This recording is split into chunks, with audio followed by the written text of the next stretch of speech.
যুক্তরাষ্ট্র ও ইসরায়েলের যৌথ সামরিক অভিযানে নিহত হয়েছেন ইরানের সর্বোচ্চ নেতা আয়াতুল্লাহ আলী খামেনি।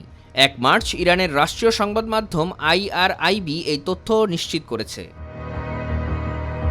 এর আগে ২৮ ফেব্রুয়ারি রাতে খামেনির মৃত্যুর সংবাদ জানান মার্কিন প্রেসিডেন্ট ডোনাল্ড ট্রাম্প। পরবর্তীতে গোয়েন্দা তথ্যের ভিত্তিতে মার্কিন ও ইসরায়েলি কর্মকর্তারা জানান, ওই হামলায় শুধু খামেনি নন, তার প্রধান সহযোগীরাও নিহত হয়েছেন।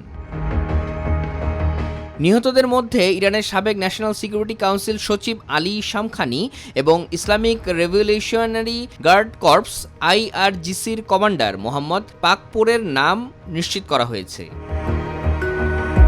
বার্তা সংস্থা রয়টার্সের প্রতিবেদনে জানা গেছে, ২৮ ফেব্রুয়ারি ভোরে ইসরায়েল ও যুক্তরাষ্ট্র যৌথভাবে ইরানে হামলা শুরুর সময় তেহরানের একটি অত্যন্ত সুরক্ষিত গোপন স্থানে শীর্ষ উপদেষ্টাদের নিয়ে জরুরি বৈঠকে বসেছিলেন খামেনি।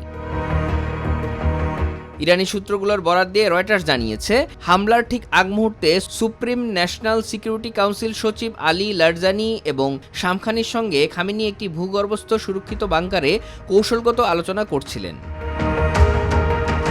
সংবাদ মাধ্যম আল জাজিরা আয়াতুল্লাহ খামেনির বাসভবন ও সংলগ্ন এলাকার কিছু স্যাটেলাইট ছবি প্রকাশ করেছে। ছবিতে দেখা গেছে খামেনির সুউচ্চ প্রাসাদ সম্পূর্ণ ধসে পড়েছে এবং স্থাপনাটির চারপাশ জুড়ে পুরো কালো হয়ে গেছে। ধ্বংসস্তূপের চিত্র দেখে প্রতিরক্ষা বিশ্লেষকরা ধারণা করছেন, অত্যন্ত শক্তিশালী বাংকার ব্লাস্টার ক্ষেপণাস্ত্র ব্যবহার করে এই হামলা চালানো হয়েছে, যা মাটির গভীরে থাকা সুরক্ষিত কক্ষও ধ্বংস করতে সক্ষম।